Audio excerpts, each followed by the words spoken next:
What's up, guys? My name is Jake Kobrin. This is the first episode that I'm releasing of these quarantine session podcasts.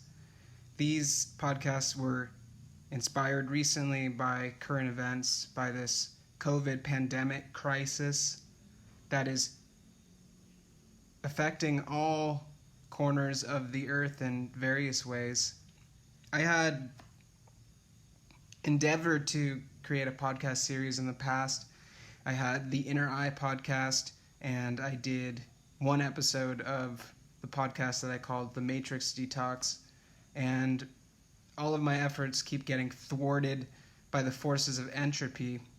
Luckily for this podcast, I have at least 15 podcasts booked in advance, and I already have about 5 recorded.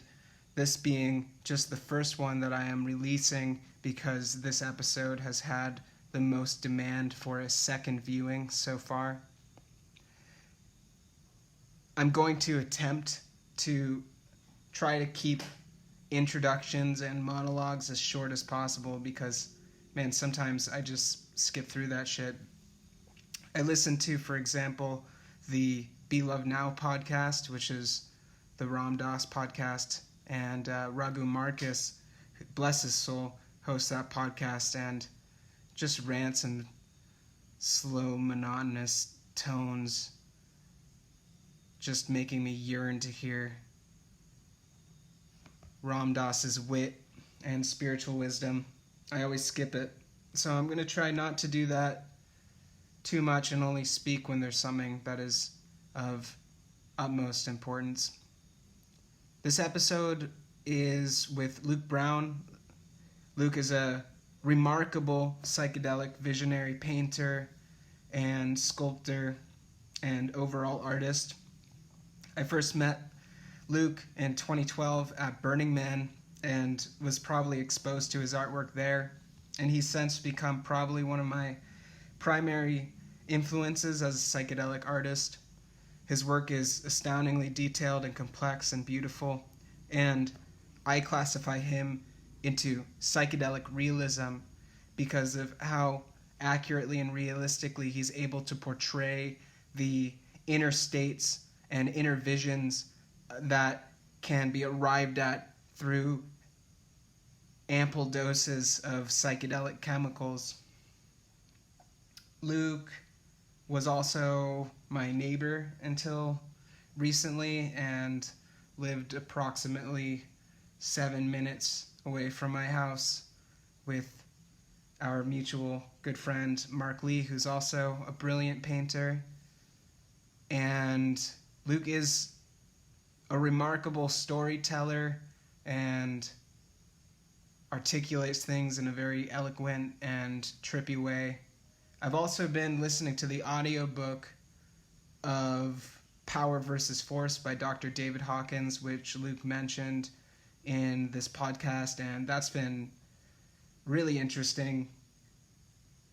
Overall, this conversation was fascinating and really inspiring, and I hope you enjoy. Without further ado, here is the conversation that I facilitated with visionary artist Luke Brown. Also, unfortunately, the first part of the conversation wasn't recorded properly, so I recorded the video of it, but the audio, for some peculiar reason, is lost, and I can't access the live video anymore, which means that the first hour of our conversation was only for the people who watched it live. I'm a bit bummed out by that, but I'm just going to trust that that is exactly how it's meant to be, and that conversation was really only meant for the people that were there and present to hear it when it was being spoken. The rest of the conversation is still packed with really amazing and fascinating stories and insights from Luke. So enjoy this 2-hour, previously 3-hour conversation, and I'll certainly use this as a learning experience in the future to make sure that no other podcasts are corrupted in the process of making them. Yeah, I did some live painting for the Bicycle Day event in San Francisco yesterday. Nice, yeah. Yeah, I was a bit bummed that that didn't actually happen because I was planning on being in San Francisco to actually paint there live and to show my art. And I haven't really felt too much like disappointment or FOMO with this whole quarantine situation. Like I've been pretty content just chilling at home and working on my stuff. But Yeah, me that's like, too. I mean, this is the general way of things for me. I mean, I'm a skilled hermit. I'm happy to not leave the house for weeks at a time. yeah, I think most artists are pretty content with the way things are right now. But I've Yeah, done Bicycle Day. I've been so productive. I got so much work done now. Awesome, yeah. Yeah, I can't wait to see what comes out. Did you see this one? Yeah, it looks beautiful, man. Maybe I can get right up in it and get some detail. Wow. Wow, it's so awesome, man. I love the colors. Just massages my eyeballs.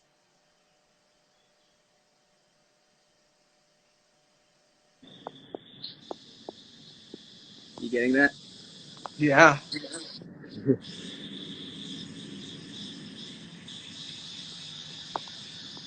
I think a Yeah. lot of people would look at I had to something work on like this one that live because most people just can't and believe that I actually paint this by hand. yeah, I had to yeah, for prove sure. it. What's like kind of your process with making something like that? I mean, not you don't Um, have to be too explicit, but like generally. well, there are some that I mean, digital art has been a big part of my process for the last 15 years now. But painting is really where the passion is, and I've been treating the digital work as the reference material now, Mhm. and so I can work up these compositions and work out do a lot of creative problem solving digitally with less risk and kind of arrive at these kind of this these visual effects. But I don't want to just be printing out a canvas print and displaying that. I'd rather spend months working on a piece that's referencing that digital work. And so some of it I leave a kind of uh, a base structure like a line drawing that I can transfer to the canvas. But now what I do is I make laser cut stencils, some of these digital patterns, and I can airbrush it in place, but just enough to just mark it there, and Mhm. then go over top of it with the brush and do the sculpting with the rendering with the brush. But yeah, that's how I can build, layer upon layer of all these overlapping interlacing patterns. I can, and they're uh, patterns that I can reuse in multiple ways. So yeah, that's been a lot of fun. But then, Cool. even from there, there's a lot of, creative development that can happen that can be unexpected. Like something like this was, something that was a very, very clear vision, and I try to follow through with as much kind of unwavering intention and accuracy. And then there's another style that I do that really has no fixed end and not, it's just like however the brush wants to determine where it's going to go. And I kind of have to do both because it's like it just caters to different parts of my brain. I think I have this part of me that really gets off on that, that unwavering, just surgical precision. I tattooed for almost 9 years, and that's very much what that's about. I just that kind of moving meditation where you have to have your attention on such a tiny needle tip, and your eyes cannot waver from that point. And there's something about that that's just, it's just kind of a weird high for me, and I do that with my brush work with the tiniest brushes available, and just it's like there's no mental interference that's deviating me from the task at hand. It's like that 0 point fixated surgical precision. I mean, I love it, and I kind of have to hold back from going straight to that part of the process. You know, like I have less interest in like the big brush work where I have to fill all the stuff in and be kind of rough with it. You know, it's like I kind of want to get right into the detail, and so it's like a challenge to hold back. You know? Yeah. Yeah, I can empathize with that. Tattooing is such a flow state thing, man. It's just like hours just go by. You're just in it. Yeah, yeah. I was fully immersed in the world of tattooing for a long time, and it was yeah, it was very much an all-encompassing medium. I mean, it really. I'm sure you're familiar. It just It's demanding. all of my reference and all of my drawings and everything was kind of within the framework of tattooing, and I enjoyed it, but it also felt like it was very limiting, and but it was something that was so abundant for me, and I could travel with it, and I could go to different places and just show up with my little toolbox and have a job.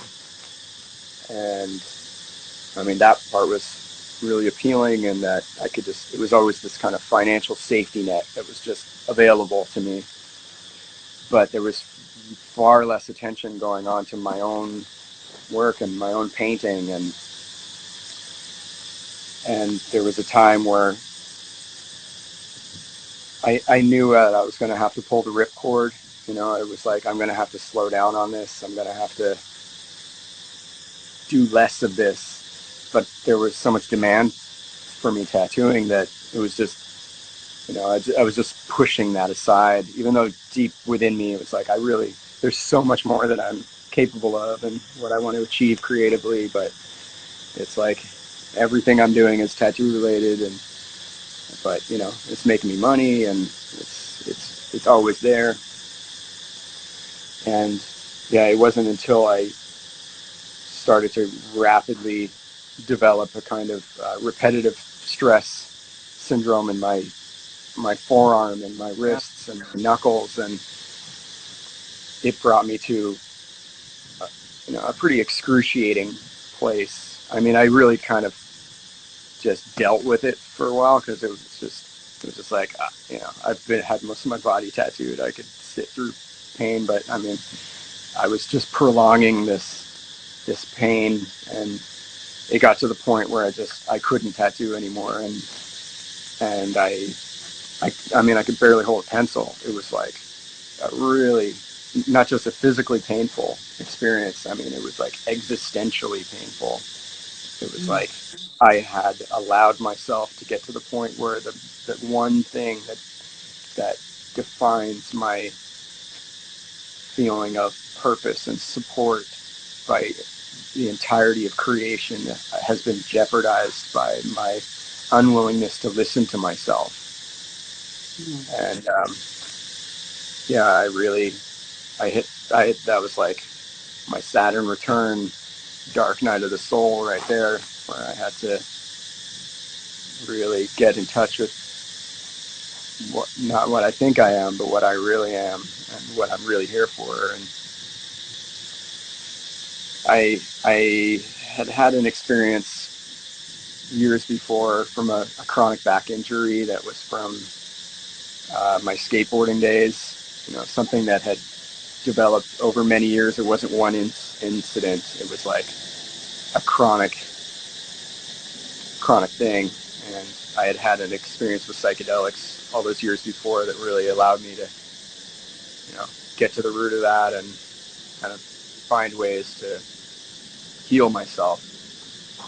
And when this situation happened with my arm, I figured, it had been long enough. I really needed to go the distance. I needed to have some kind of heroic dose to get in touch with what this is, because this is a significant experience that I'm having, that I'm denying, and I'm you know, feeling so much pity for myself and so much doubt, and you know, all of those paradigms were just engulfing me in this vice-like grip. I mean, it was a really, really difficult place for me. And my friend had told me about combining mushrooms with Syrian rue as an MAO inhibitor to, you know, slow down the breakdown of the psilocybin in your gut acid. So it's like you get the full potential of it. And that to me was like the catapulting slingshot into hyperspeed DMT realm. And the intensity of that was like, I mean, all of those existential fears that kind of was like nagging in the back of me came right up into the front, and just in this like ludicrous display of, you know, demonic, like theatrical pageantry in front of me that was just like so extreme. And I was brought to a place where I had no choice but to surrender. I mean, there was no other option. If I didn't, then it would just be agonizing. And if I didn't consciously summon the presence of love and that higher dimension of intelligent infinity and just summon its presence into my life, then the agony would continue. And it was an exquisitely sublime transformation in the trip. I mean, it really made it clear that, you know, that God force that has my best interests in mind and wants to see me be the highest potential of myself is a summonable presence, and all I have to do is ask. And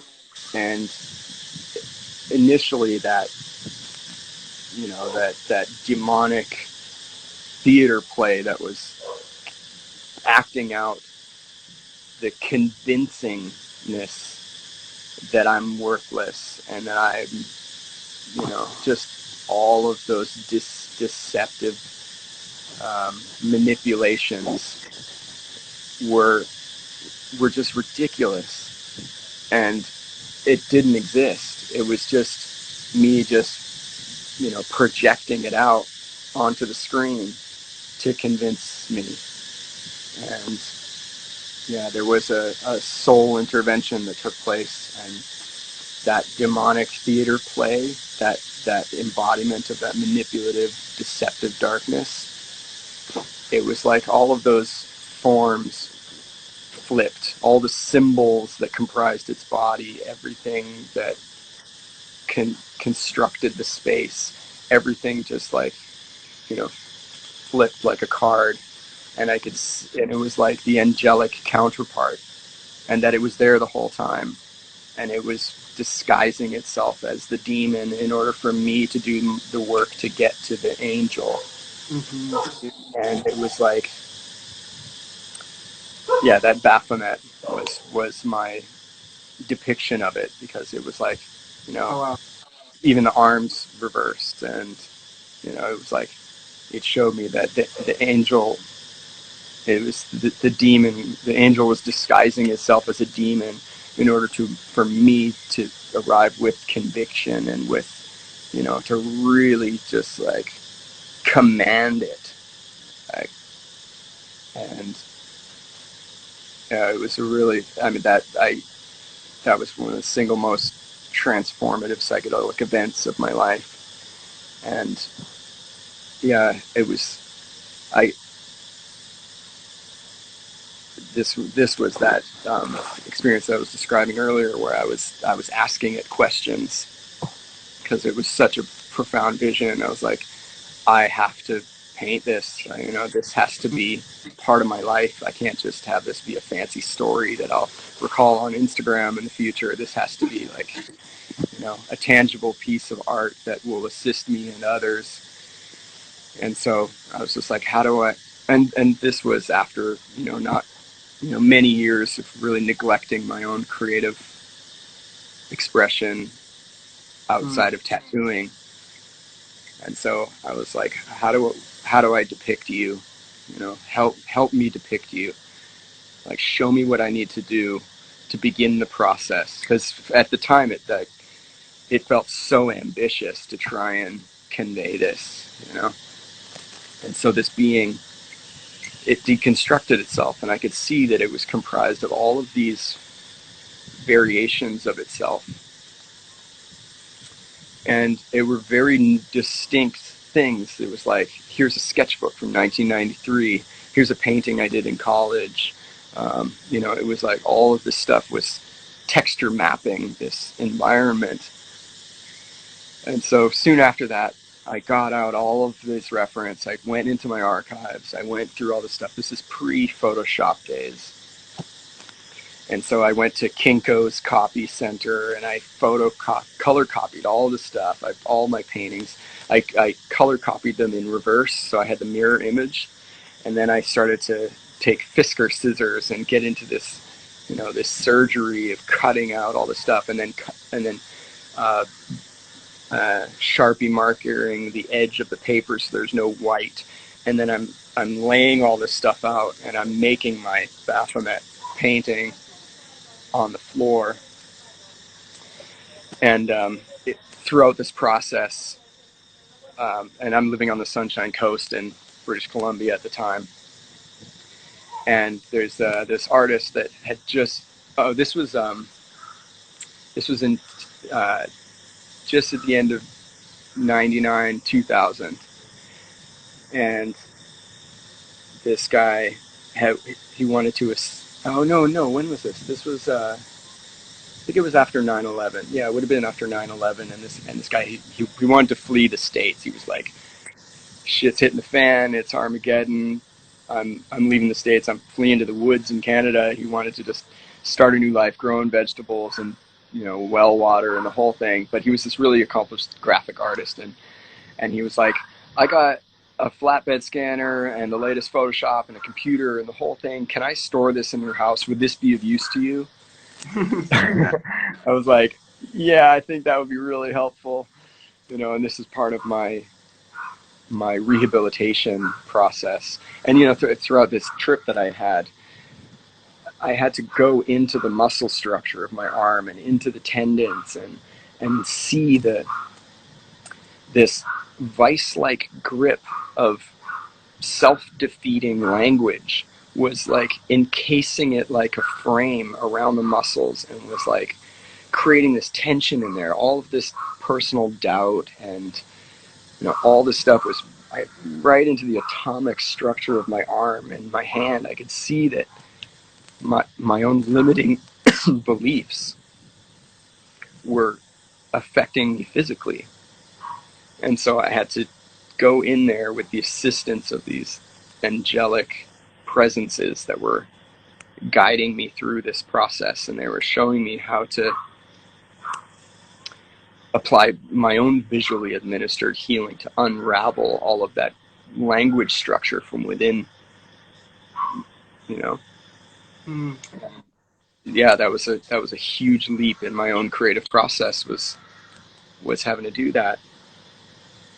So yeah, soon after, I'm meeting this incredibly accomplished artist that worked in Photoshop, and now I have all this stuff all over my floor that's already ready for the scanner. I can piece this whole thing together. And then I was having some continual intentional psychedelic journeys to assist with the creative process. And so I created this, my personal angelic healing avatar. And then I printed it out on canvas for the first time. And then I went to a party, which was up in the logging roads, up in the Elphinstone forest above Roberts Creek in British Columbia. And here I have this wide-eyed, living avatar being with me in the trip, and I'm I'm feeling so much better in my arm, my hand. I've gone through such a huge healing process, and I have this being with me, like staring at me in the party, just as the ultimate affirmation of the ability to summon, these healing presences in my life through creativity. I mean, that was a really huge event for me. And it was that picture that got me invited to Boom Festival to exhibit with Alex Gray. And we were the only exhibiting artists at the time. It was just me, and we were the gallery. And so that was my introduction to Alex Gray, was because of that image. And so, yeah, I really feel like, I think Photoshop saved my life. Nice.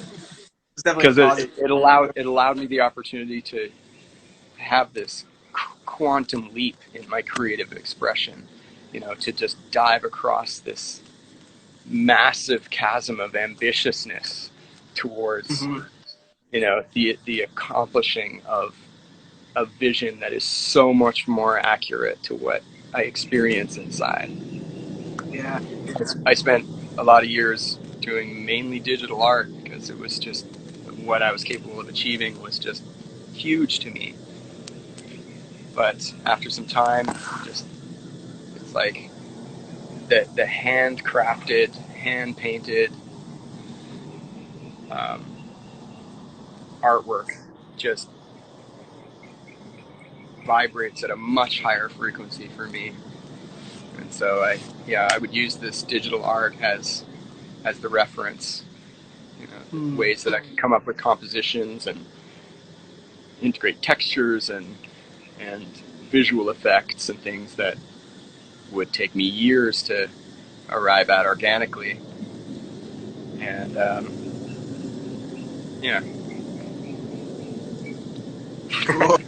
Yeah, I'm a fan and a advocate for digital media. It surprises me that there's so many artists that are against it. They have this kind of superiority complex about not using it or something. It's amazing. Yeah, well, I just see it as a by any means necessary tool. I mean, there was a point where the pencil was a pinnacle of technology, when the first paintbrush was made.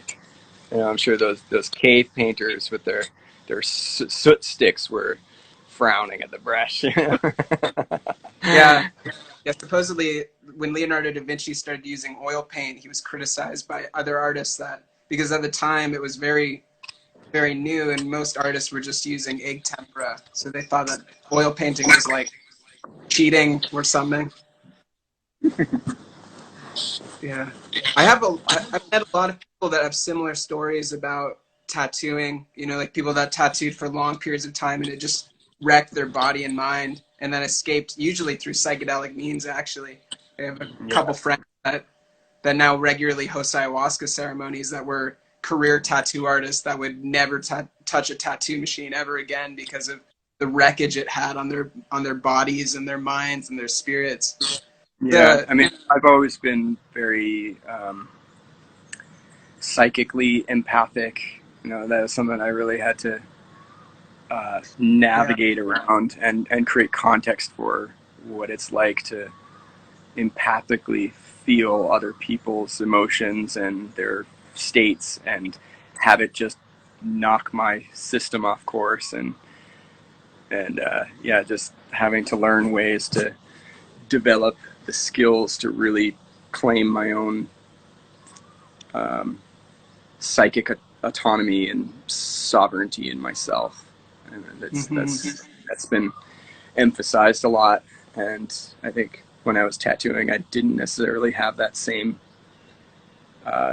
skill set, refinement, and being in those deeply intimate spaces with people for hours on end where you're causing them extreme pain that that they want on some level or another, or didn't know what they were getting themselves into, and taking that on metaphysically really took its toll on me too. That was something that required me having to do some repairing on a deep level for myself. Like just, and I've had a lot of experience throughout my life with psychedelics that have opened me up to the full spectrum of interdimensional reality and the presence of malevolent and benevolent intelligences that exist throughout the multiverse that we're interlaced into. And I had to get really clear about eliminating any conscious or subconscious contracts I may have made with realms of intelligence that don't have my best interest in mind and that were still with me in my field, and having to really consciously sever those contracts. And especially being in tattoo shops and you know, some experiences that I've been in have just, you know, I would consider them just runways for astral entities that were just invited in without discernment. And I'm grateful for all of it, because it just brought me to a place of, you know, emphasizing the importance of that, and to be able to discern that, and also to consciously summon the presence of healthy spirits and healthy benevolent presences that are just waiting in the wings for you to just invite them in. And that's been one of the most helpful things for me creatively, and just in my way of being. I think tattooing something very deep and significant, and that it's actually kind of a shamanic process, and most kind of like Western minded, you know, contemporary tattoo artists don't really look at it that way. So they're just taking on all this energy without being aware of it. It's really cool when there's tattoo artists that work with that consciously, you know, like Ajan Man, who you know, and who I got tattooed by. The stories he was telling me about the you know, the practice and the history of Thai Buddhist magical tattooing, it's just amazing. And it's like, I got some of that. Oh yeah, that's such a like amazing addition. I didn't really have much. I wasn't allowed to have much input in what was going to happen there, which was you usually don't. You know, every other part of my body has had so much meticulous planning, and you know, this time it was just like, no, this is not fashion show. He kept repeating that. I was like, right. But, there's a lot of specificity. Hand it right over to him. There's a lot of specificity too. Like if you want a particular intention, it's like, all right, you got to come back on Wednesday. Like it needs to be on a Wednesday that we do that, or it has to be during this particular astrological event or something, which is it's cool. And I believe in that stuff, you know. Like I think tattooing can be powerful transformative medicine, because you're changing yourself, you're changing your body, you're like a different person after that event than you were before. And you're reminded about that change daily. Like it cements that intention into your body permanently. Something that I was really affected by years ago. There's a book called Power versus Force. Are you familiar with that? Oh, I'll write that down. David Hawkins. I think that book, if I was to recommend anything out of the full spectrum of information, that I think that would probably be the most game-changing one for me. Wow. It has to do with kinesiology and muscle testing for answers. And the author was he was a renowned psychiatrist. He had this huge psychiatric practice in the United States. Many books, very much like straight and narrow. This world is all there is. Scientist. And when he was young, when he was like 7 years old, in Wisconsin, and in rural Wisconsin, he had a paper route, and he was caught in a snowstorm, and it was like sleet and rain and snow and severe winds, and he was way out on some country road in the middle of nowhere, like 7, 8 years old, on a bicycle, soaking wet, frozen to the bone, dark clouds, didn't know where he was. I'm in hypothermia. I'm in just an extreme situation. And so he had the idea to dig a hole in a snowbank on the side of the road to try and create a wind barrier. And he went into this hyperdimensional state where he just dissolved all sense of observer and observed into an infinite horizon of unity consciousness, where there was no beginning, no end. Death was just a ludicrous illusion. And the only thing that brought him back from this state was his father discovering him and seeing the terror on his face, and that his investment in the concept of death and his compassion for his father's delusion about it was what brought him back. Otherwise he could have continued on this journey into eternity. And so he became a psychiatrist, and he always had this reference, but he never told anybody about it, because how are you going to describe that as a 7-year-old? It's like, what kind of little terminology could you put to that experience? He just kept it to himself, and it kind of disappeared into the background, but it was something that was always there. And when he was maybe late 50s, he was diagnosed with a terminal illness. He was given months to live. And he went into such a state of existential despair about, like, what the fuck, universe? Really? Like, he was just lost all hope, lost it all. And that sensation of the experience he had when he was young really was like a beacon, was just like, hey, summon this, it's there. And he, in a state of just cathartic agony, he just like cried out to source, just like, please, if you exist, show me what this is. And that state that he was in as a child just like came right back, full volume, and he just followed that current, and he just like he achieved this quality of enlightenment where all self and other, all polarities merged into a singularity, and a kind of healing, an infinite circuit just coursed up and down his spine and just healed his terminal illness.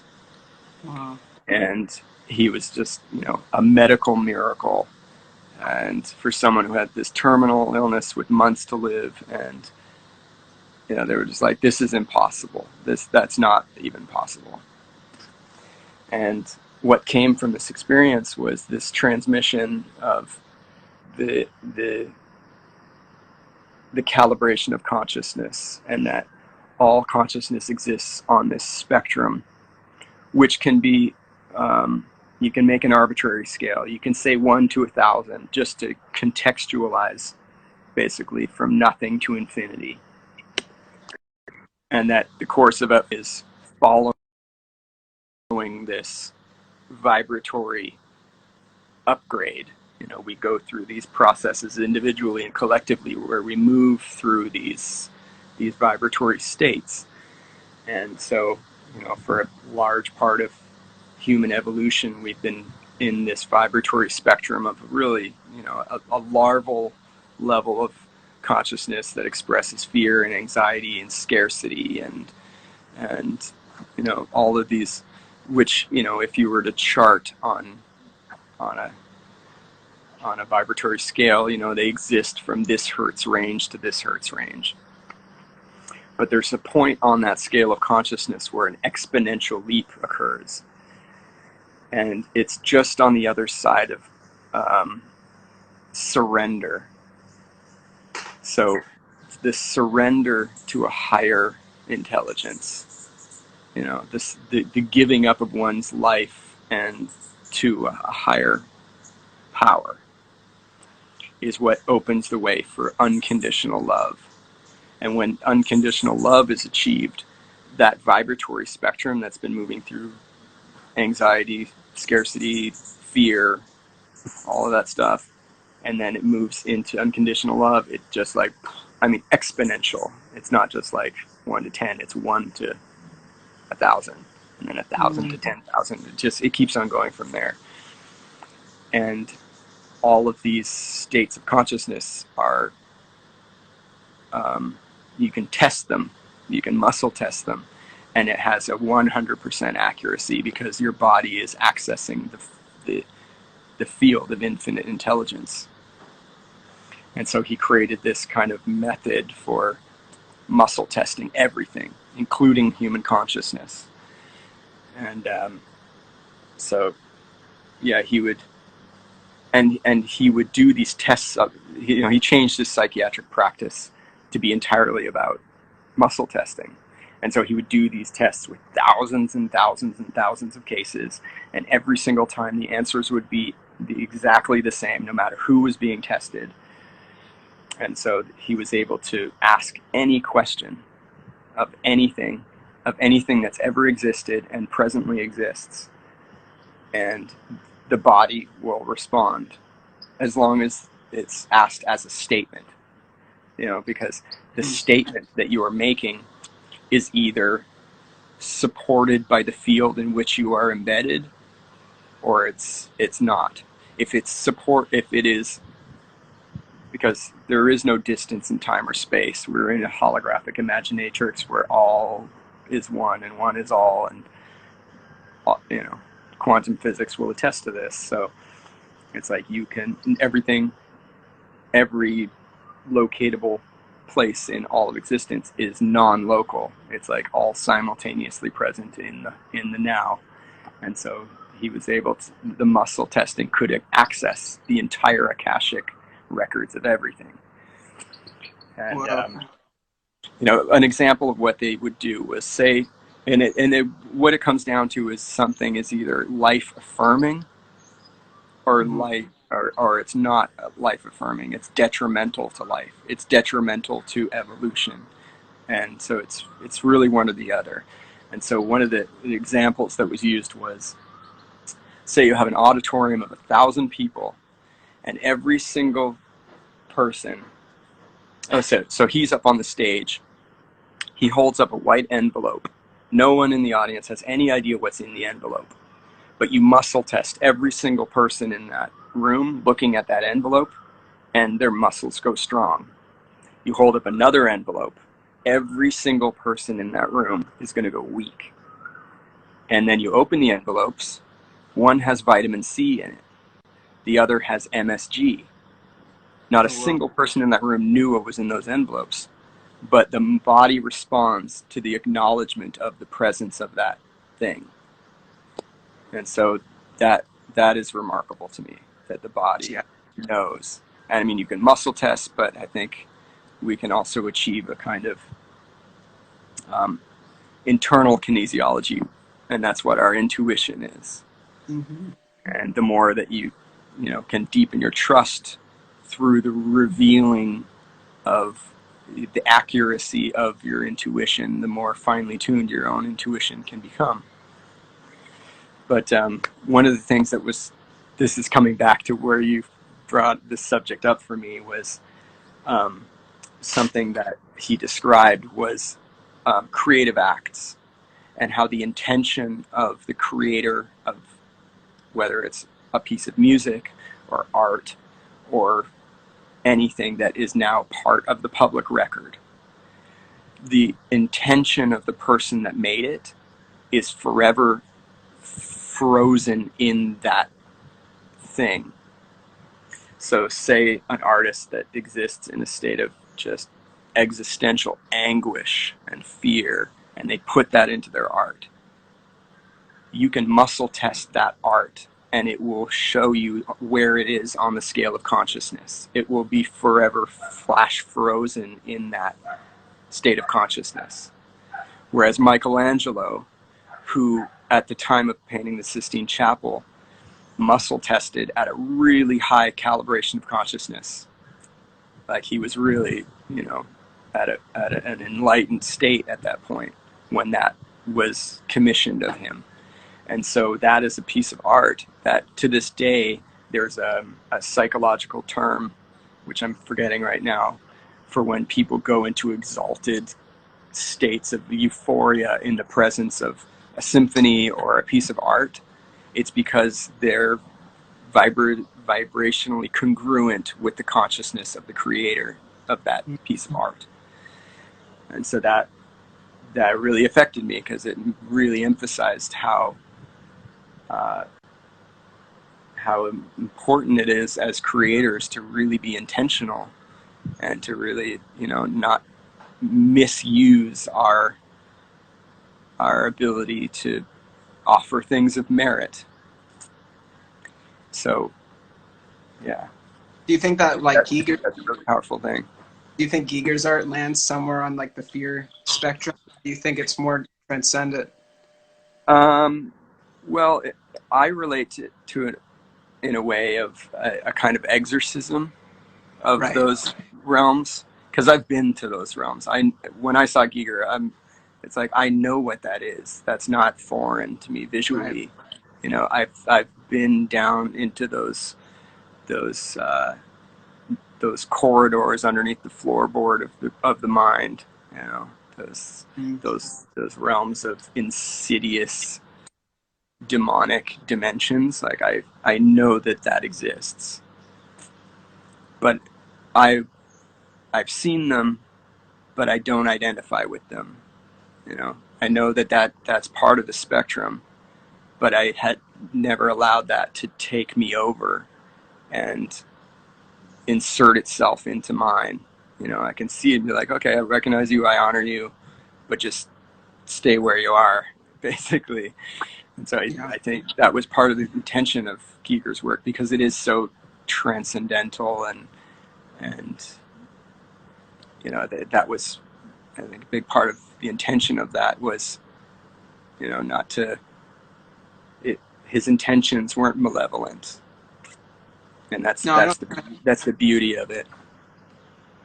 Yeah, when I saw his work in person at his museum, it was kind of like the ferocity of nature or something like that, or it's something you'd see in like a BBC documentary, just like a wild animal, like just like mauling and destroying another animal. It's like that is this aspect of creation, and there's a lot of sort of like strength and power in that, and it is kind of beautiful in this like way too, but it's also intimidating or dark at the same time.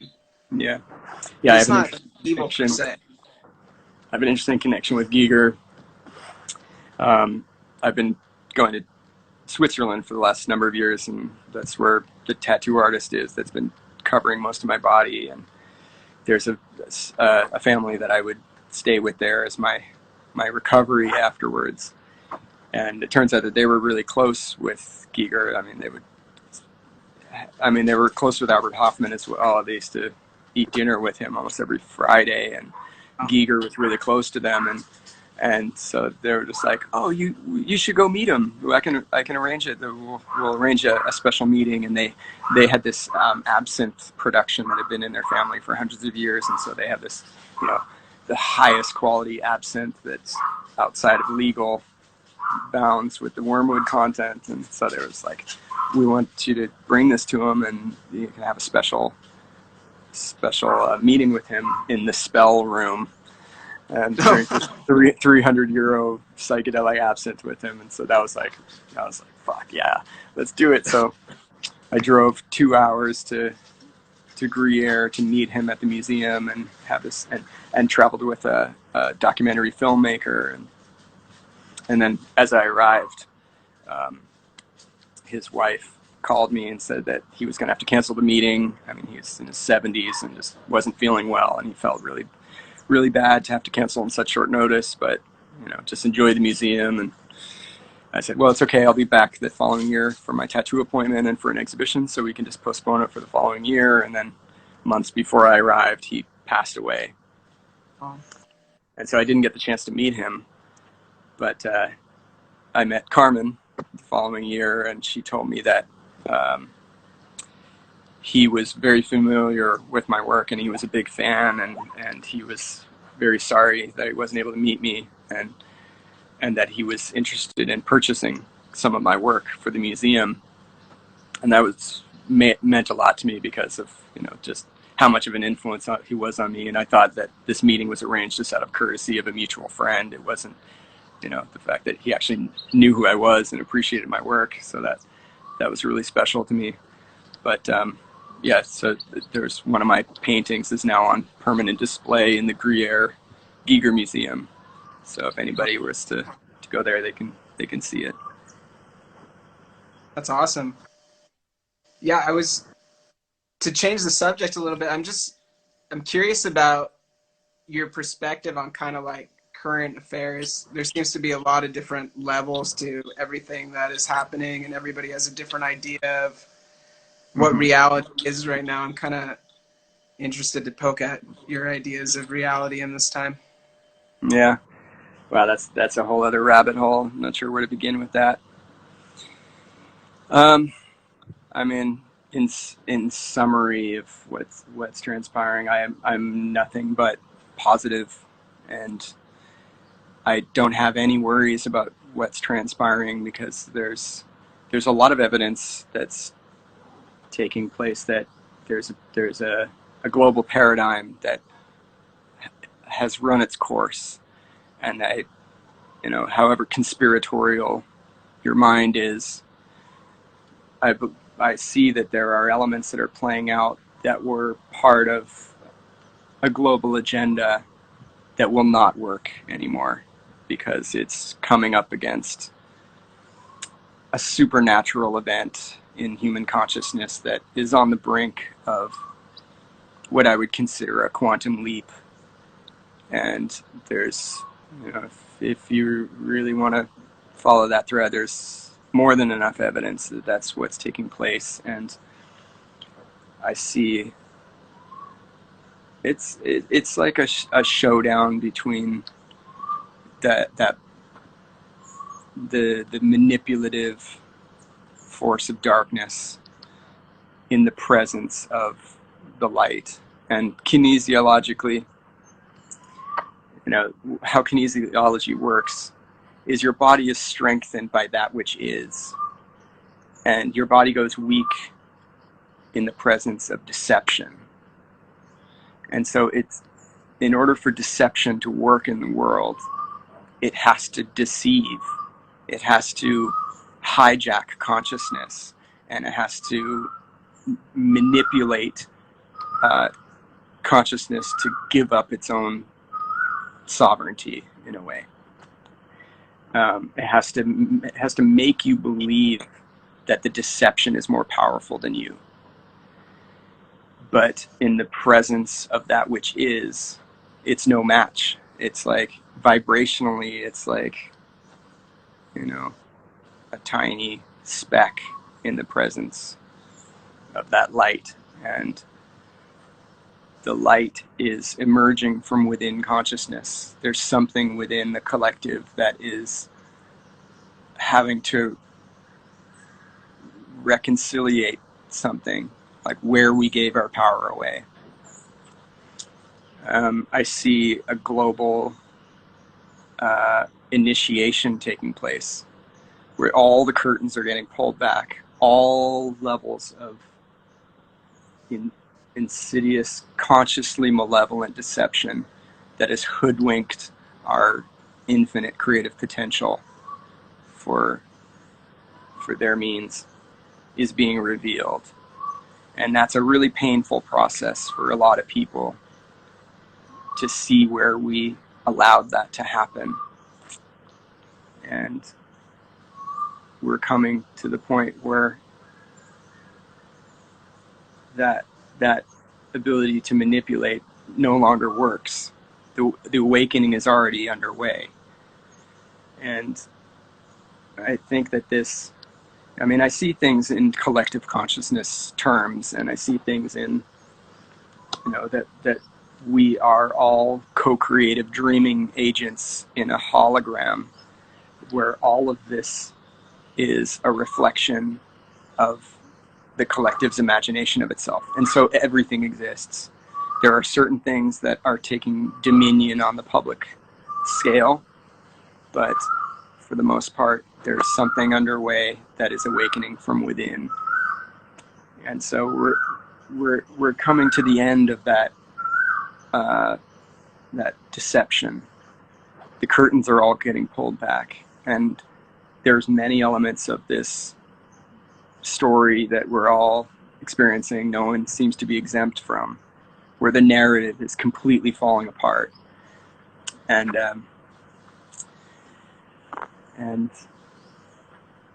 I think it's going to unravel faster and faster by the day. And people want someone to be held accountable.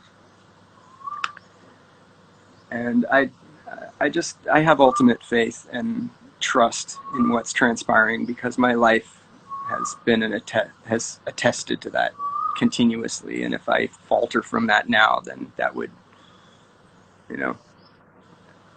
negate every other experience I've ever had that's told me the opposite. And so as this is playing out, I just think it's counterproductive to be fearful and to be consumed by worry and anxiety. I think those are overcomable.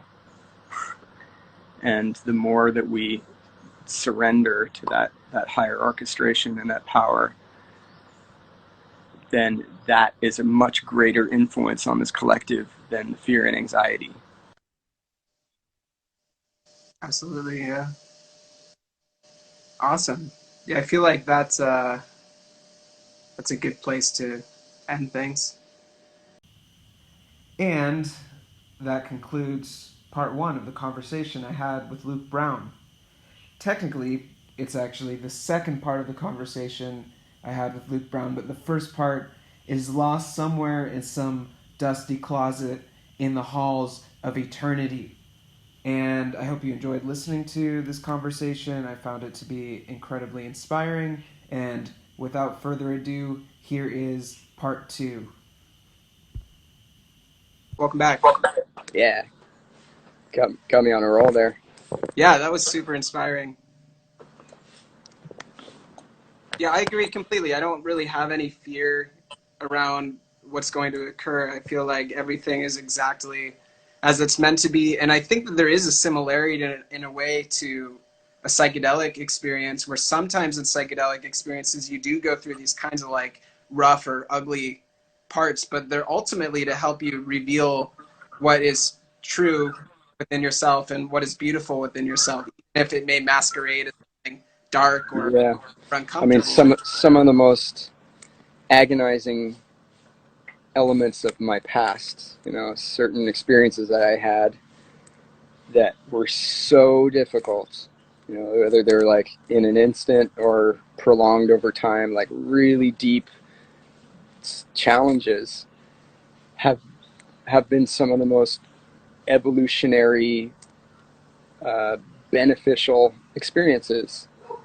If you have enough of those, when something else that comes along that's challenging, there's less resistance to it. It's kind of like, okay, roll up my sleeves. What's this all about? Yeah. What's the merit in this? I think I'm just naturally optimistic, but there's plenty of evidence in my life of why that's legitimate. It's not a selfish thing. It's not delusional. There are benefits to being optimistic and positive, But yeah, there's I follow a lot of threads. I think if you're not conspiratorially oriented, then I think you can be it's intellectually dishonest if you're not, you know.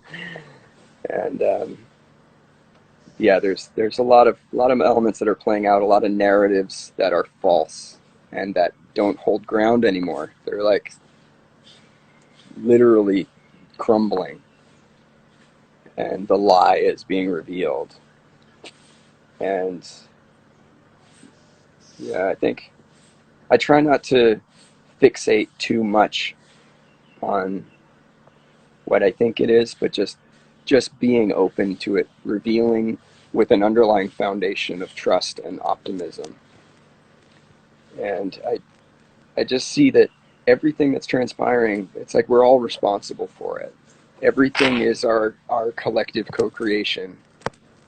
That, you know, I think if you can have that sense of radical self-referral of what it is you're contributing to your community and to your own life and to the collective of humanity, like, we are far more responsible than we think we are. And this spectrum of vibratory expression has really given me an understanding of just how responsible we need to be. And yeah, so I don't want to squander that. I want to really make the most of this life with offerings of merit. And that's really what my art is about. You know, this isn't just eye candy. You know, this is a spiritual act for me. This is like it's a magical practice, and I need to be responsible with that. You know, I need to make art that is medicinal, not just for me, but for the viewer. Because I think that it really does have an effect in the world. And when all is said and done, when it's time to sign out, you know, I can feel good about it all. That I've made something of, you know, that benefits others, benefits the world, has anchored something of beauty for eternity. Yeah. Yeah, there's something about that too. I think it's like when you endeavor to create something that's for the benefit of others, it's almost like there are these other beings or these other forces that kind of like come to your aid to support that intention Yeah, too. In my experience, at least with certain works of art or that I've endeavored to create, that's more of to be of benefit to the collective, and those ones seem more influenced by like higher consciousness or whatever you want to call that. yeah. I've had a lot of experiences through my life that if I were to describe it to people, it would be unbelievable. I mean, there's certain qualities of experience that is so outside the realm of a lot of people's belief of possibility that, I mean, I felt that I'm not in a position to have to convince anyone of anything. I'm not in this for a popularity contest or, you know, for people to believe. You know, I don't need to shake anybody out of their stupor. I'm just going to play my part as I know it, and people can take it or leave it. But there are experiences that I've had that are so metaphysically phenomenal that it's just brought me to an understanding of the nature of the matrix and my part in it, and, you know, what we're capable of, and what, you know, how infinite we are. And there is absolutely, without a doubt, an unwavering doubt that my imagination of myself is directly related to the experiences that I have. And Mm-hmm. the part of me that wavers and doubts and succumbs to fear and anxiety becomes what I experience. Because the extremes that I've had in my life of how apparent that is has repeated. So I really the emphasis that I've put on being a positive person and cultivating ways to keep my nervous system calm so that the access to that thread is there. And, you know, I live my life in a very particular way. I spend a lot of time alone. You know, I'm like an introverted extrovert. You know, I can only be extroverted if I have the opportunity to be introverted. If I can't be introverted, then I glitch out. And so, yeah, it's just, like I said, you know, my art is of utmost priority. And so is living a simple life and surrounding myself with, you know, extraordinary people that are extraordinary in every part of their lives. You know, that's who I gravitate towards. You know, I have an aversion to people that are unconscious about their own behavior and their way of being in the world. It's like I have a magnetic repulsion when I'm around that kind of just, yeah, that malignant egophrenia is what it's called. There's so many expressions of just unhinged narcissism that I've learned to spot right away, that my internal kinesiology just says, nope, not for me. And yeah, I want to be a beacon. I want to be a signpost and be a reference point. And I want to vibrationally anchor something beneficial for, you know, this entire world story. And for me, my creativity is my doorway into that. And yeah, I mean, there's been experiences in my life, just profound synchronicity that is just jaw-dropping. I mean, just sequences of events that if I was to write it out would just be ridiculous. And there are things that are just so deeply personal. I mean, it's not vague, it's not open for interpretation. It's like my train of thought just played itself out in front of me in ways that is directly related. I mean, did my thought come first, or is it all just a continuum of consciousness that's self-reflecting itself? I ask myself that question. I think that just the nature of the matrix is just always agreeing with you, and it's agreeing with your imagination of yourself. And if you're someone that is just, and this could be multi-generational, that reinforces these qualities of self-defeatingness. And you know, it can be so insidious, it can be so deep in the family lineage, and but it's our responsibility to attend to these things, and to, you know, that's what's been so beneficial to me from the psychedelic experience, has been to address this stuff, and that it's important, and that there are ways to face it with courage. And when you do, there's no going back.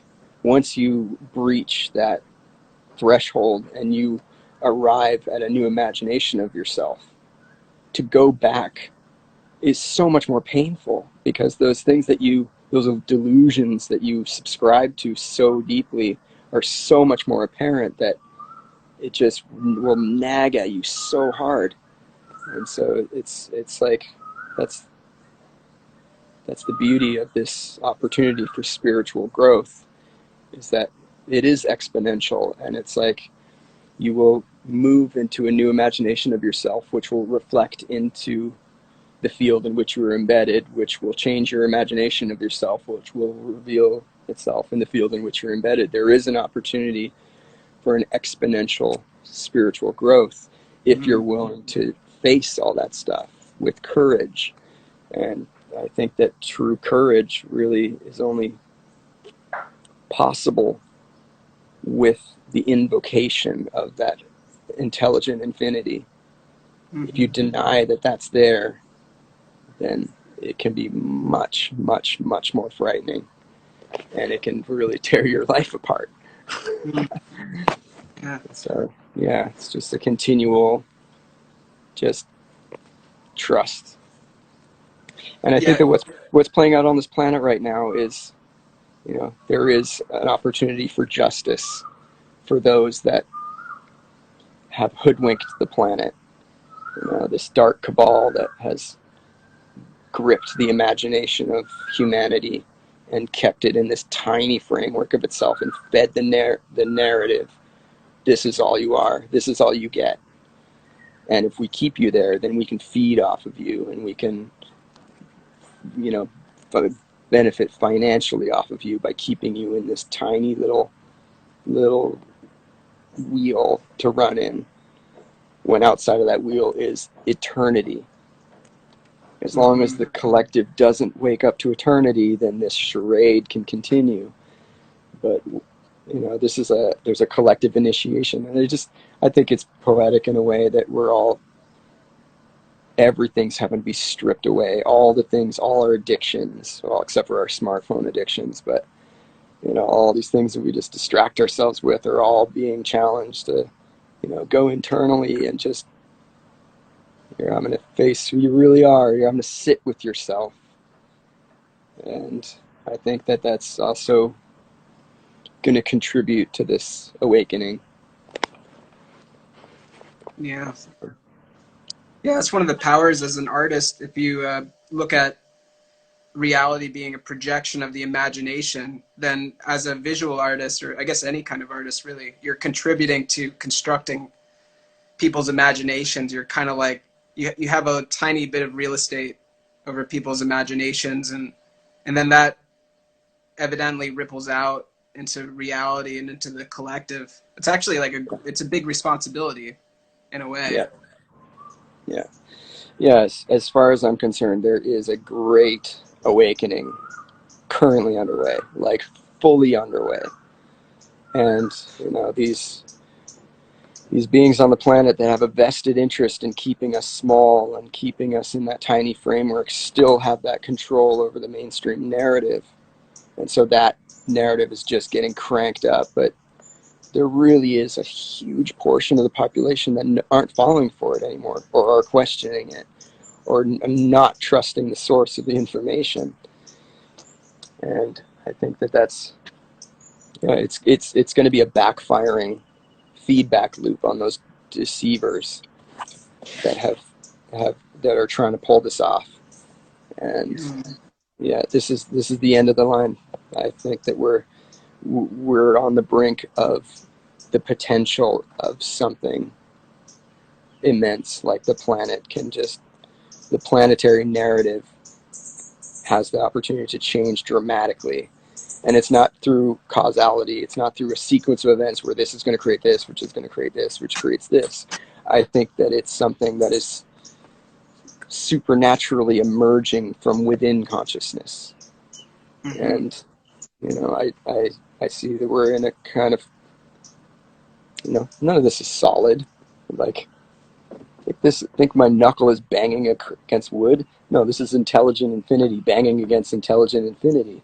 It's like, if you're going to really examine what this is, 99.999999% is not there. And what is there is some kind of expression of frequency that is emerging from within what? And so this dream that we're in has the potential to change rapidly. And it's like a 100th monkey effect, where a certain critical threshold is reached in an understanding, which vibrationally is so much higher than, let's say, 85% of the population is in a state of fear and anxiety. 15% of the population existing in that state of unconditional love vibrationally outweighs the 85%, because it is truly exponential in contrast. And so once that, it doesn't take the majority of people waking up. it takes a critical number waking up, which just alters the narrative of the entire matrix. And so that's what I see transpiring right now, is that the narrative no longer holds any power. But Mm-hmm. in the past, it held its power by convincing us that we're powerless. That's the nature. That's what legalese is. That's the legal speak that all the governments use, is the convincing you that you stand under the authority of that which speaks legalese. Mm-hmm. You are affirming that they have authority over you. Therefore, this legalese its has precedence over you. You know, it's all just mind spells that tells you that this person in a costume has more power than you. Therefore, you need to listen to them. That's Mm-hmm. that's that's what it is. You know, we're all just collectively giving our power to the priests and to the policemen and to, you know, because they are the authority. But it's just intelligent infinity wearing a costume. You know? Yeah, for sure. Yeah, we're all God in drag, Yeah, as Ramdas. exactly. Yeah, So I yeah, think that just throughout, this like has it's been a like the really uh, this has been a good opportunity and a good lesson for me to really drop in deeper to everything that I've learned in all my psychedelic experiences, to just, mhm. you know, it's almost like a, a lucid dream trigger. Say you want to learn the Yeah, practice of lucid dreaming, you have to recognize certain things that might come up that might be the thing to be like, oh yeah, I'm dreaming. Oh, okay, snap out of it. And so I'm treating certain things as lucid dream triggers. And so for me, if I start to succumb to a kind of self-defeating anxiety or fear, I have to let that be my lucid dream trigger to be like, hey, whoa, no, don't go there. That's dumb.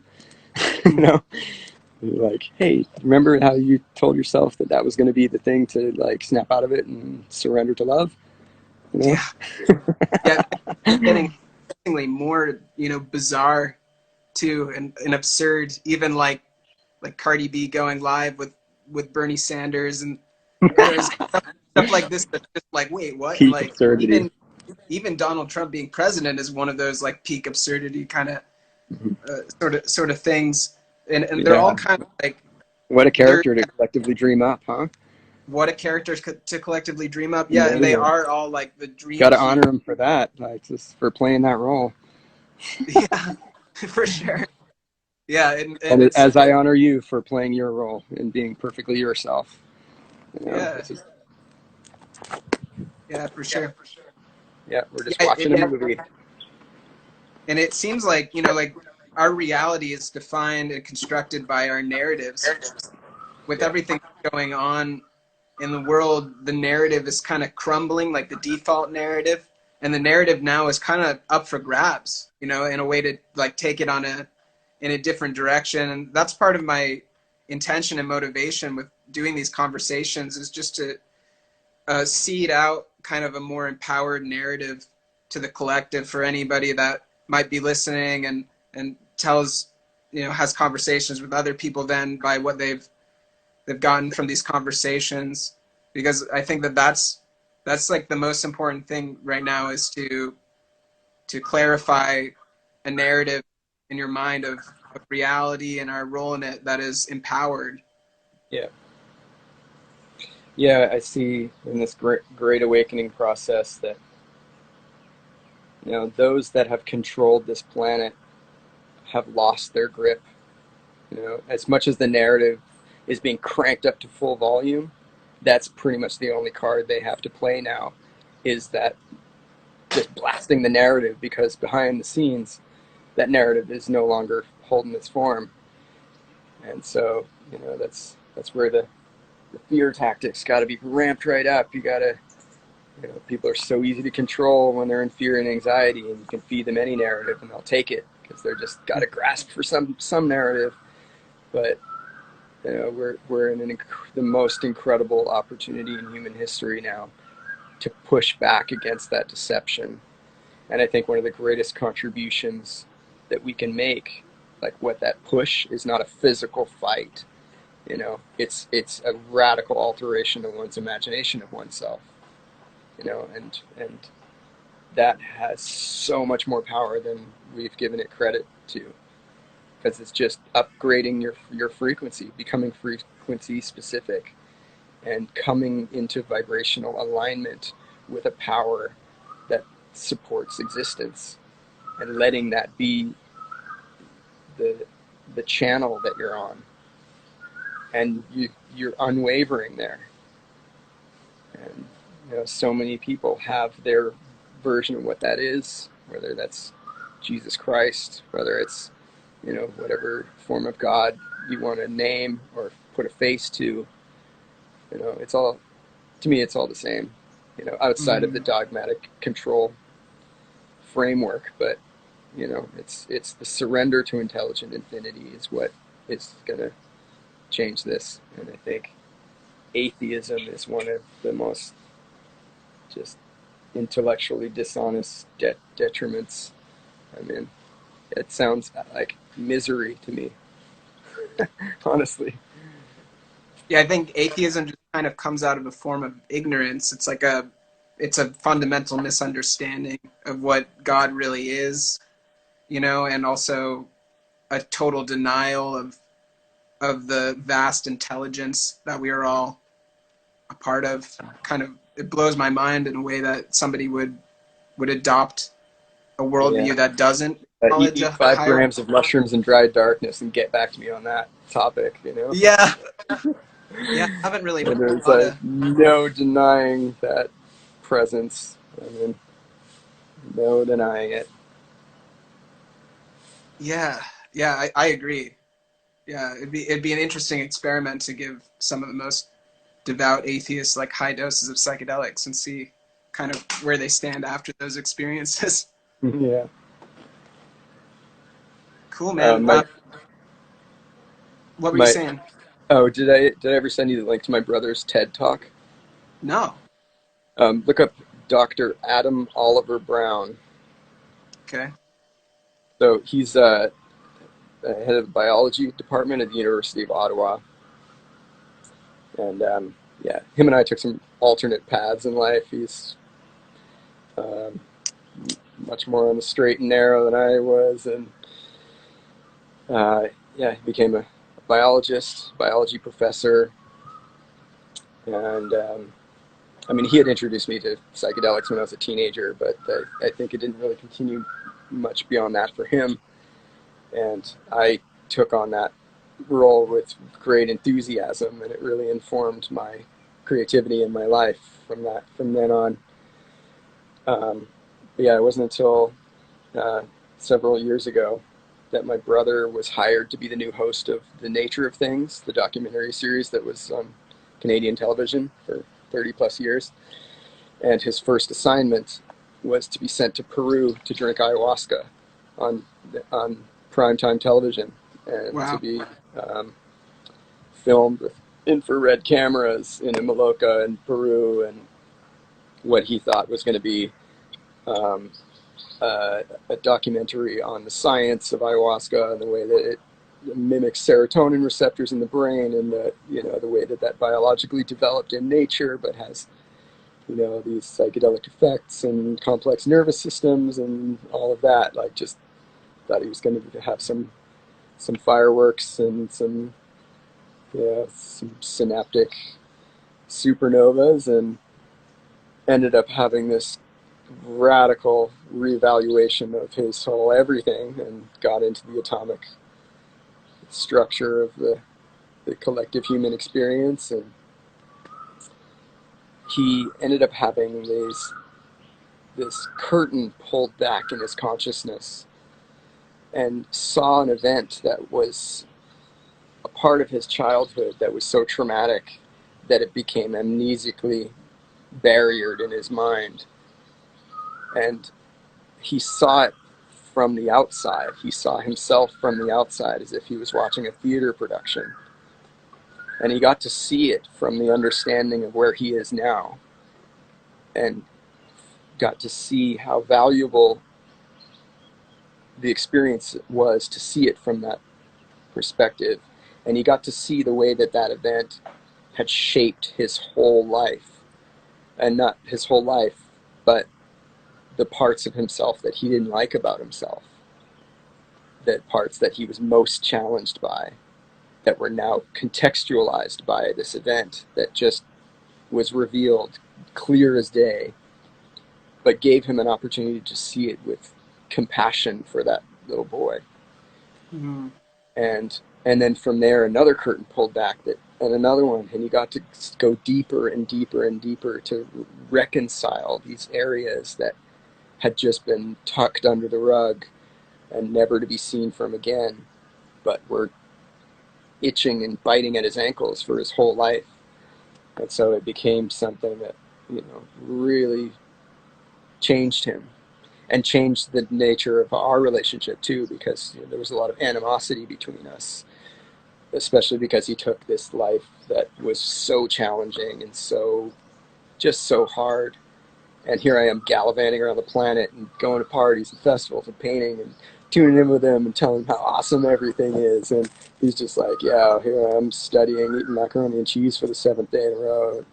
It was just like, there was so much envy and animosity towards me. And I think it really gave him an opportunity to see the value and the merit of what I chose. And it just brought him to a level of respect, mutual respect for me and for himself. And it was really a beautiful thing. And I thought that was just so poetically beautiful, that his course in life, as radically different as it was, brought him right to the same place. That our trajectories corresponded again at such a perfect time. So, but yeah, you should look it up. It's a really quality presentation. Yeah, I definitely will. Yeah, that's very similar to certain experiences I've had with ayahuasca. I think that's common for the ayahuasca experience, is that it kind of can go into the dark places within the corridors of our mind psyches that we hid under, Yeah, some in a way where dusty there's no way rug. around it. And if you try to Yeah, move away from it, you get nauseous and you want to throw up. But if you right. go right into it and look at it, it's like, that's been my barometer with the ayahuasca, is like encountering the part of me that's like, oh, not that, no, I don't want that, and then it's like, yep, that, blah. Yeah. Yeah. So it's like Yeah, kind of the there's something. barometer to really like orient where your attention needs to be. Mm, Because if you're yeah, orienting your attention away from that thing and just kind of like, blah, blah, blah, blah, blah, blah, here's this like beautiful little hallucination over here instead. But, it's like, nope, hmm this is where your attention needs to be. yeah, that's kind of the nature of shadow work too, is to take these unconscious things and bring them into the light of consciousness. And by doing that, it's healing. It like fuses the charge. It's like looking under the bed and realizing there's no monsters there, or something like Yeah. that. But the monsters all have your face on them. And they're Yeah, mimicking your facial gestures. for sure. Do you want to take some questions? Let's see if anybody has any questions for Yeah, either. sure. Um, Anything unless I haven't been seeing what's been popping up there. I'll just write poster questions, tag it here. Cool. It's good to talk with you, buddy. Yeah, man. Yeah, I'm a great appreciator and of the work that you do. It's Thanks, very man. relatable to me. Yeah, I think you're like probably one of my primary artistic influences, I would say. Your Yeah, cool. style. Well, so I got to be on my best behavior. So somebody asked, it sounds like you're well versed in legalese. Has that been an important facet in learning for you? It's been really eye-opening. Um, yeah, just understanding that premise of the spell casting over spiritual sovereignty. That's really what it comes down to, and just the nature of the system that has all of this embedded into it that essentially is telling you that,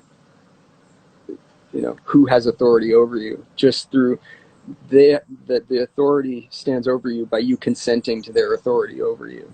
And it's all through the spell casting and the words and the ways that our names are not our names. They're corporate fictions that are affirming that you are giving up your rights to this corporate fictional name, and that all of your dealings are done through the straw man, the capital name representative that is not your natural person. When you get into that, and just realize that that's how that whole thing is constructed, it really comes down to the writing away of your rights. You're agreeing, you are standing under them, you understand. So yeah, it's just been really a fascinating subject for me. But I wouldn't say that I'm well versed in it enough to represent myself in a court of law and feed the narrative back to them in a way that neutralizes that spell.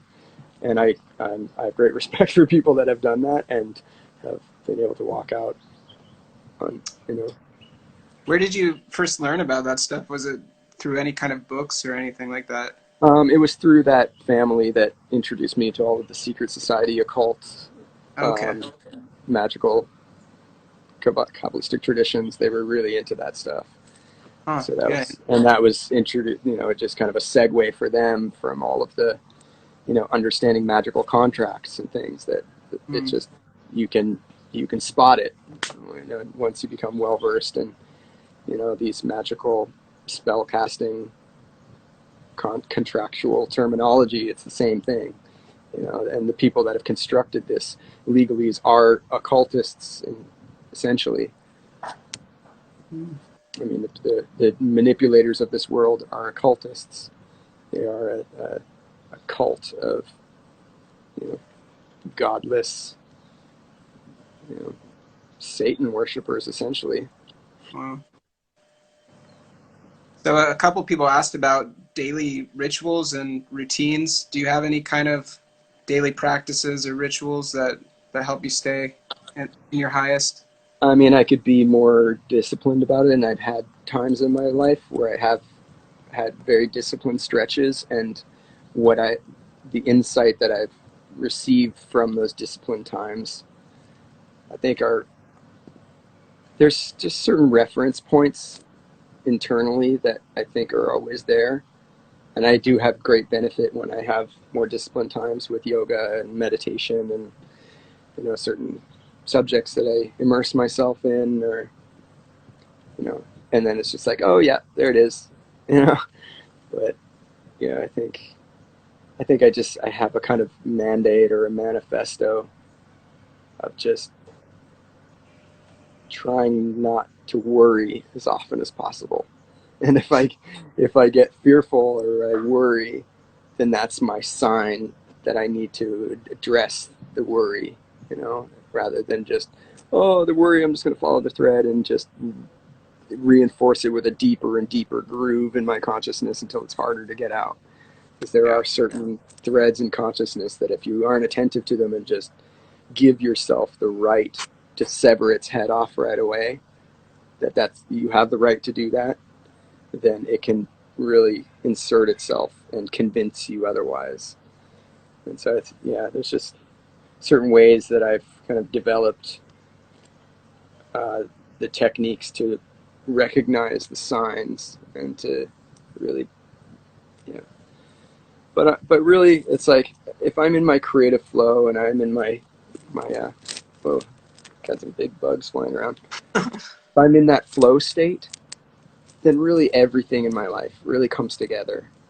And that's the magic, is seeing that the more I'm attentive to that flow state where I'm just really in a kind of vibrational congruency with that higher channel, then the miracles happen in my life.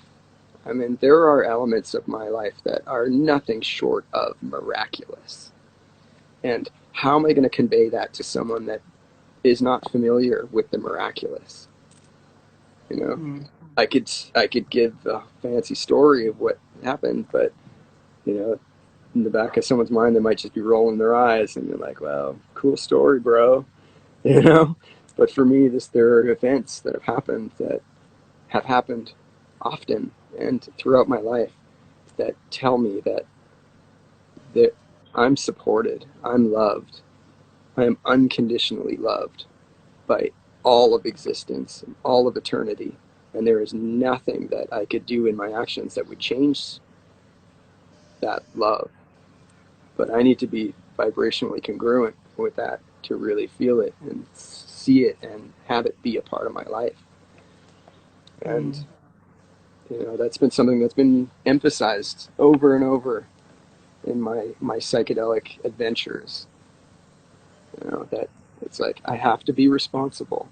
I have to be, I can't squander this life. I can't distract myself with things that aren't that. There are certain things that just certain principles and elements and relationships to the divine that have to take precedence. And my creativity is the avenue to that for the most part. Mm. Have psychedelics been your kind of like primary method for Um, recalibrating? I mean, it's been that unavoidable thing. Um, my battery keeps dying. I gotta go plug it in again. Hang on a second. Um, yeah, it's been such a beneficial thing throughout my life, but it's not something that is reliant on that thing. It's like it is a big reminder, but it's like the way I live my life is my reminder. The people I surround myself with is that reminder. It's like I want to Mm. craft a life that is continuously pointing at that principle, and my art is the thing that is pointing at it. And so, Mm. yeah, it's just been some, and then it's like I've had enough experiences with psychedelics that have just obliterated me, where it's like there's no boundary to my body and eternal nature. It's like internal and external become a continuum of loving consciousness. And when you arrive there enough times, it's just like, okay, I got it. And that's just something that's just present with me now. Mm. And yeah, but honestly, I mean, I don't really do psychedelics very often. But then when I do, it's just like, there it is. It's not a casual event. It's not a little, it doesn't make the curtains change colors. It's like transpersonal work is right there, unavoidably emphasized. So, not for the faint of heart. No, I think that it's natural to have a degree of kind of like, I don't know if anxiety is the word, but like some level of hesitation before diving into a deep psychedelic experience, just for like the awareness of how intense those experiences can be. Mm-hmm. But yeah, I mean, I've benefited the most from that intensity, and what that intensity has revealed about my nature, and you know, and I mean, my experience getting tattooed across most of my body is a similar thing. I'm sure you can Right. relate. Sure. That place where there's no getting around it, but you know that it has a spiritual benefit, but it means traversing a very challenging realm to get there. And that's been something that I've appreciated about the process. And it's kind of like, I mean, that's a psychedelic initiation for me. Hmm. Yeah, there's something really rewarding about types of experiences that have high intensity, but that you can't back out of. Yeah. That like the only way is through. And psychedelics are like that. Like once you take the substance, you're in it. Like there's no getting out of that. And I think that with tattoos, it can be the same kind of thing where, I mean, you have this like unfinished thing on your body, like you have to just keep going with it. You have to finish it, Yeah. or just like forever have that that thing unfinished on your body. Somebody posted the intention or meaning of the artworks comes after or during along the process. There's variations. I think that there are really profound visionary experiences that I've had, and I say visionary because my internal holographic viewing monitor has always been really vivid. I have really vivid dreams. I mean, the character development and concept art and landscapes and the full spectrum of my dreams are really over the top sometimes, and have been for most of my life. And so the experiences that I've had with psychedelics are visionary, for me, to say the least. So I think visionary art, that really applies here, and have altered my way of seeing internally and forever. And so there are certain pieces that I do that are reenactments of those visions um, that I want to recreate with as much accuracy as I can, and I want to really, be unwavering. Hey, Lexi. um, so yeah, there are certain pieces that are really intentional and really, just saturated in symbol-rich meaning, and I think a lot of my work is like that. And then there's another percentage that is just free-flowing expression that I don't really have an end game in mind, and the paintbrush is going to determine where it's going to go, or the pixel pushing is going to lead the way. And that's so magical to me too, because there are certain things that come out of that are reflective of something really deep within me that has been affirmed in these really incredible ways through exhibiting my work in these different environments, and very overtly psychedelic culture environments. It's like Burning Man, Boom Festival, places where there's switched on people viewing it. And the reflections that I receive back from these people, whether I'm like anonymously in the crowd listening to people tripping and looking at the art and expressing what it is they're experiencing from it, or seeing in it, or receiving it, and what is being shared, is so congruent with what was transpiring within me when I made it. That's not so blatantly depicted. There's no symbols that are saying this outright, or it's just, there are certain things that are really deeply personal to me in my process that is so synchronous and really magical, and there are certain events and circumstances that might ripple off of that feed back to the intention that I had and the state that I was in that I made it. So that's been something that's been absolutely magical to me, is just being witness to that, and being witness to the unmistakable relationship between the quality of consciousness that I'm in when I create art, and the intention that I'm in, and then what gets conveyed to someone and how they're picking up on it. And they're saying, I had this trip last night and I saw your art, and it just like sent me in the space where I went through this thing, and I really arrived at this understanding, and da da da da da da. And that would be completely congruent with what my process was with creating it. And so I feel like that's an affirmation that there is a transference beyond the surface. There's some kind of communication taking place that I can't take credit for, because all I'm doing is just giving myself the space for that to be present. And that's where I feel like there are dimensions of intelligence that are inserting themselves to communicate.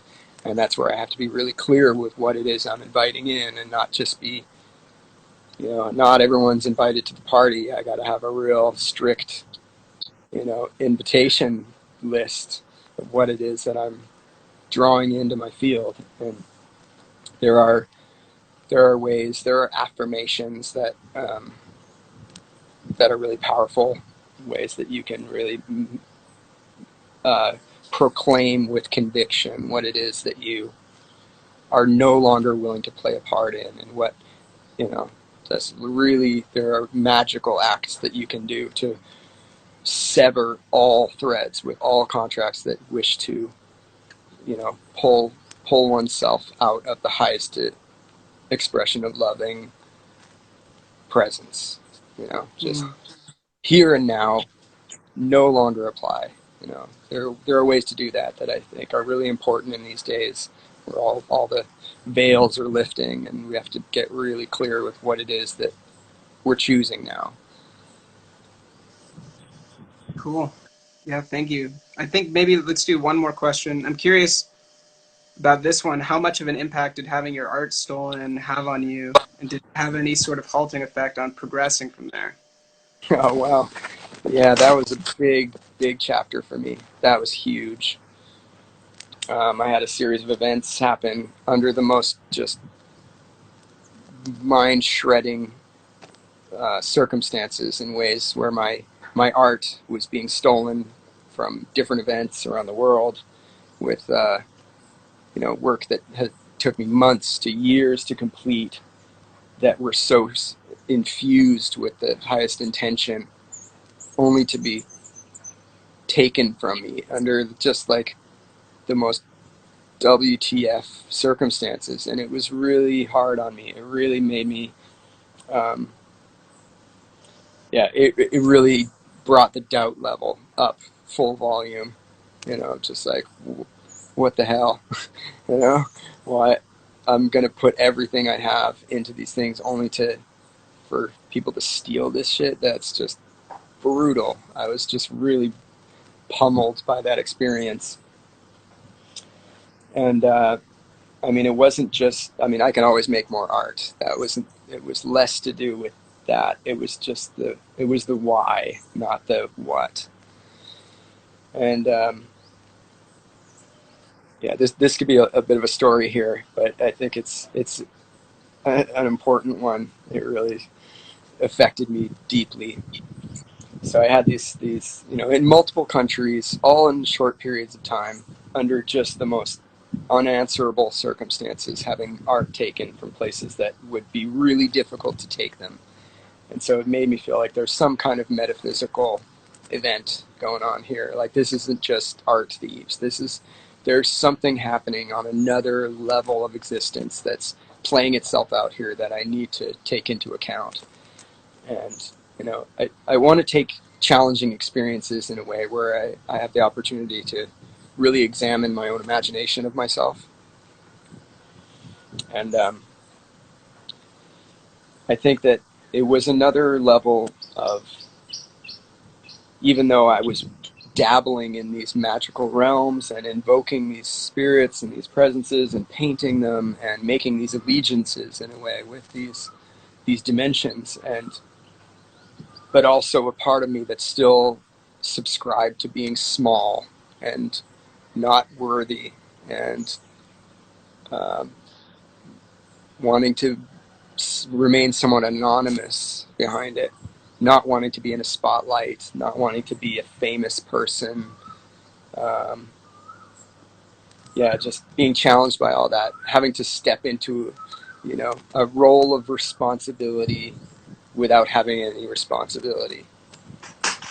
And so all these things were just like really challenging the part of me of like, what's worth of this? You know, how worth it is it to me, this thing that I'm doing? And I knew in my heart that it's a worthy thing. And I after maybe 6 months, where there was this, I mean, I could go down the story of like the exact circumstances, but I mean, it's pretty much just like unbelievable stuff. And Didn't one eventually, get stolen out of like a locked car or something? Just there was like, a storage container in London. 6 people in a forklift managed to take a massive sculpture that took 7 months to complete.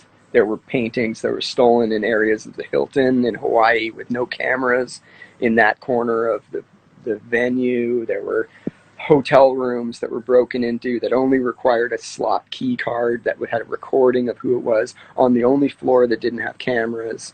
There was like, I mean, just tubes of rolled up paintings taken from the trunk of a rental car with no break-in and nothing else stolen. I mean, all of it was just like, what? How is this even conceivable that this is what, there's interdimensional art thieves going on. There's like time traveling, criminals going on. This is just way too bizarre. And so there was a friend who was spending lots of time in Peru, and he's an ethnomusicologist, and he's documenting these vanishing musical traditions. And so he was spending a lot of time in the jungle and really dedicated to ayahuasca and having, everything in his life just completely folded inside out. And so he was hearing about all this stuff, and he was with this character that he was one of the most revered characters. I wouldn't say revered, but valued characters in the remote viewing program in the military. And this guy was basically a kid, like forced into it from the age of 13. And I mean, he was able to read the serial numbers on the passing satellites. I mean, he could pinpoint a single person anywhere on the planet within 30 feet. I mean, his psychic levels were so refined that he was kind of bred into this program, and from a young age and into his 20s, and he was having these kind of spiritual overhauling experiences where just opening up to the higher dimensions of intelligent infinity that were informing the path of his life. And at the same time, it's like working for the military and doing these like Black Ops program stuff. And then he ended up just having this communication from divinity that was telling him that he was being bred for something that was really not for the benefit of all life everywhere, and that he needs to get out and he needs to develop the skills to kind of remove himself psychically from this world. And so he ended up going to Peru and started to get into ayahuasca and met with my friend, and he started to do these readings for people where he could, with enough information, he could do these readings. Like if he was given the name and a photograph of someone and where they're located, he could do a kind of reading of what's going on for them. And so that became his craft, and he was really skilled at it. And he was also really skilled in martial arts, and he was trained as a kind of bodyguard for some of these high-level military personnel, because he could encounter someone and just do a scan and just be able to get a sense of who this person is, what level of consciousness they're operating on. He could like know how to operate. And so he was working for like these top CIA people, and so that was part of his world. And so he started to do these readings for people, and he could get a clear picture with just enough data. And so my friend, he deliberately omitted any of the story. He was just like, hey, I want you to check in on my friend. Here's his name, and here's his photo, and here's where he's located. And so usually he can get a sense of what someone's all about with that enough information. But he couldn't access me. He said that there were these realms of protection that were shielding me from psychic interference. And he said it was he hadn't encountered anything like this before, and he was really he wanted to know what was going on there. And so he came. I was in San Francisco for an art show at the time, and he called me and said, hey, your friend contacted me and said that I need to meet with you, and I think that it's really important that I meet with you as soon as possible. And so I was like, all right. So this guy drove like 3 hours to meet me in Oakland. He said, we need to go somewhere where there's no power lines, where there's no buildings, there's no people. I'm just like, what is this? Some freak that's going to murder me in the woods? What's this all about? But I trust my friend. He was like, you got to meet this guy. So I'm like, okay. So we go out into the park, like deep, and we find this grove of trees, and it's like big old growth trees. And he sits me down, and he gives me his life story, and it's just like astonishing, like this guy's life experiences, and how he was deaf when he was born, and like he healed his own deafness with his intention, basically, and he got into martial arts and got into the military, and he like broke this thing down for me. And he said now he basically is a medium for these benevolent and malevolent dimensions. He's able to translate what they communicate and how they influence the third dimensional reality in the way that they insert themselves to communicate. And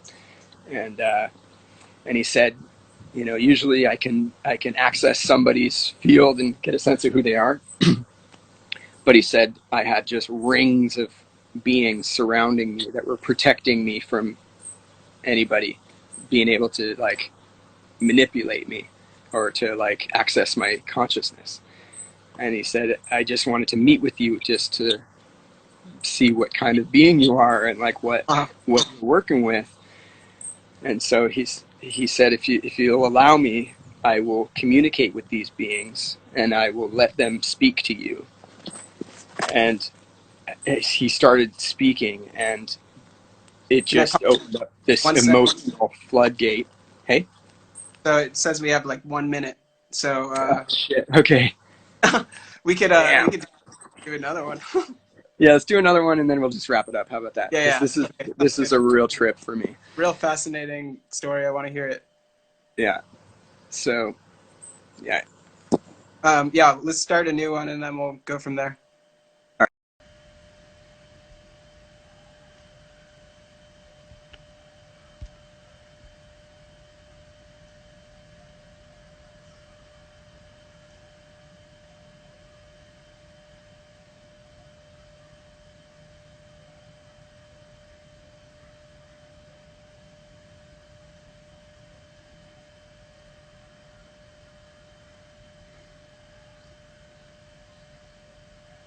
Thanks for watching, guys. This has been awesome.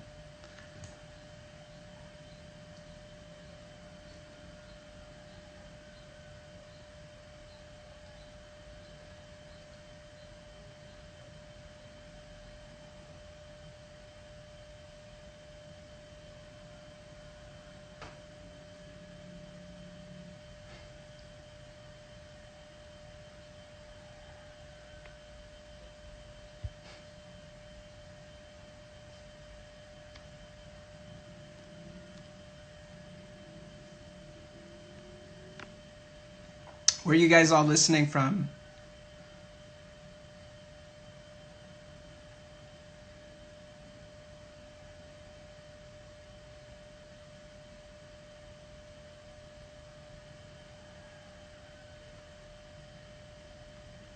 Cool. Wow. Wow. What's up, Gertie? Oh shit, Luke's got his own feed going. Oh, there he is. What's up, Luke?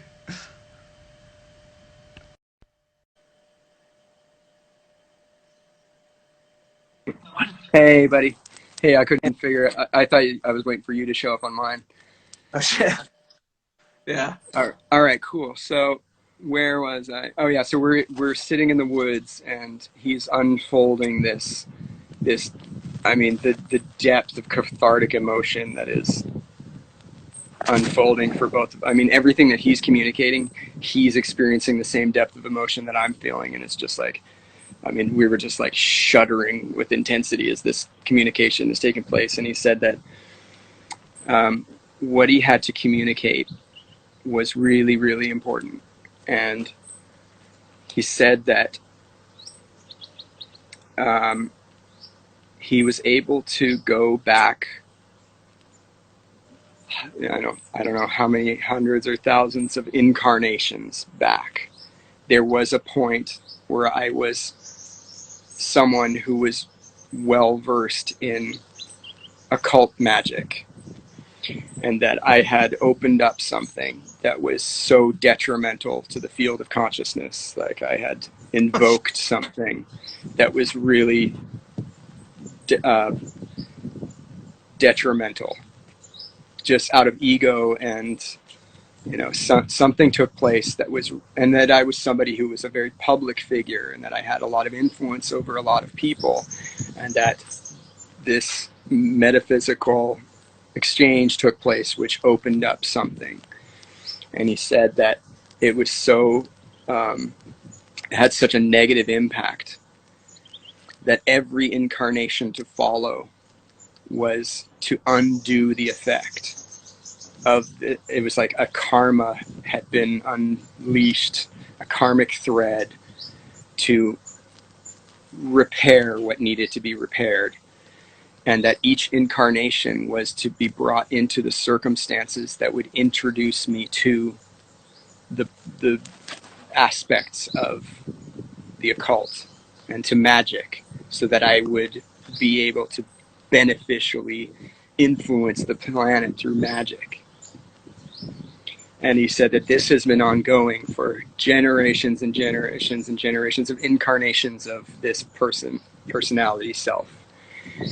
And I mean, he had no information about me.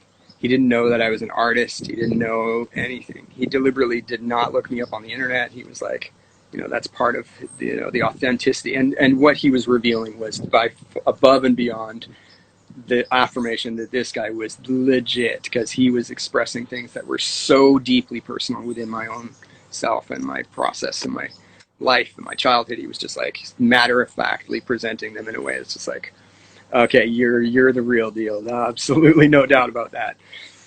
And so, yeah, he said that there was I had unfolded this karmic thread of repairing this metaphysical damage that some kind of dark wizard version of me had done on the world.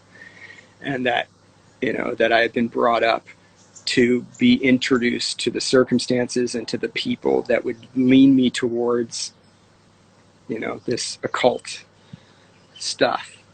And so that was an affirmation of so much of my childhood, and these people that were drawn to me to like introduce me to these things, to give me a context for the nature of the matrix and how to work with it responsibly.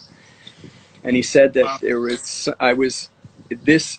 he was like, the reason he needed to meet with me in that moment, in that time, why he was willing to drive 3 hours, he said, because the messages were clear that the moment of that karmic thread was now complete. As of him sitting there, he's like, this moment where we sit amongst these trees is now where that thread has been repaired, and it's done, and it's over with.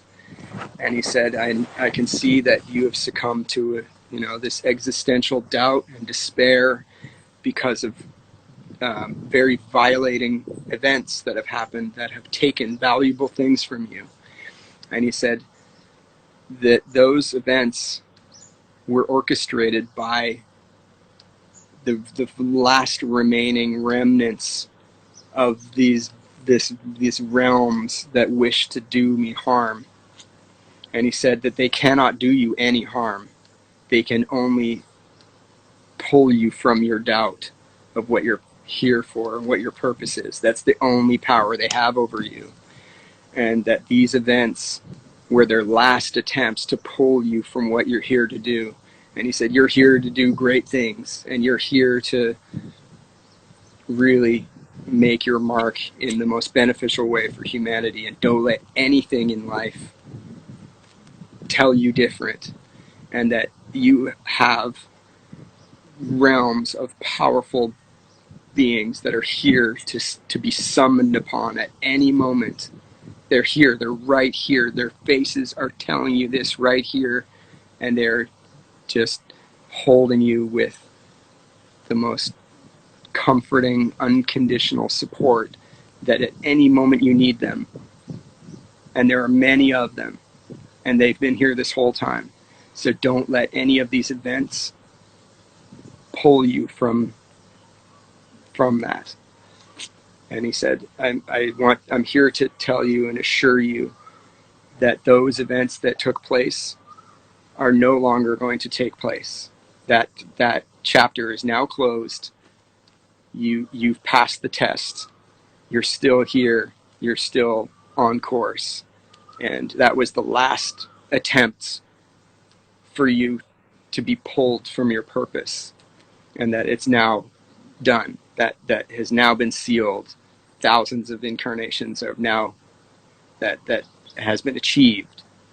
And from then, some of those art pieces came back to me in the weirdest way, equally as weird as they were taken.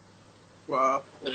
And it was like very shortly after this meeting that I had with him, like a sculpture that was taken from Ozora in the gallery, like a 15-kilo wood sculpture was taken in the daytime. No one noticed it gone. Wow. Shortly after that, I got an email from someone in Neuchâtel, Switzerland that said, "Hey, I have your sculpture and I saw you online with your story about it being stolen, and there's no way I can keep this knowing that it's stolen from you, and I want to find a way to get it back to you." And they said they bought it off somebody in Budapest and for like a cheap price. And they said that and so I had somebody that was working as a manager for me that was arranging all of these European art tours, and I said, okay, well, I'll get you in touch with him and I'll try and find a way for you to coordinate so that he can get it back. And as I'm communicating with this guy in Neuchâtel, Switzerland, my friend in Italy gets online and says, "Hey, just checking in, how's things going?" I said, "Dude, this guy is in Neuchâtel right now, and he has the sculpture that was stolen." And he was like, "Get out of here! My car's already packed. I'm driving to Neuchâtel tomorrow to have a meeting for this festival stage design. Like, I'm already going to Neuchâtel tomorrow." And so he managed to drive there, meet with the guy, get the sculpture, and then he ships it to Symbiosis. It arrives the first day of Symbiosis, which I place in the center of the gallery, and that same day it got sold.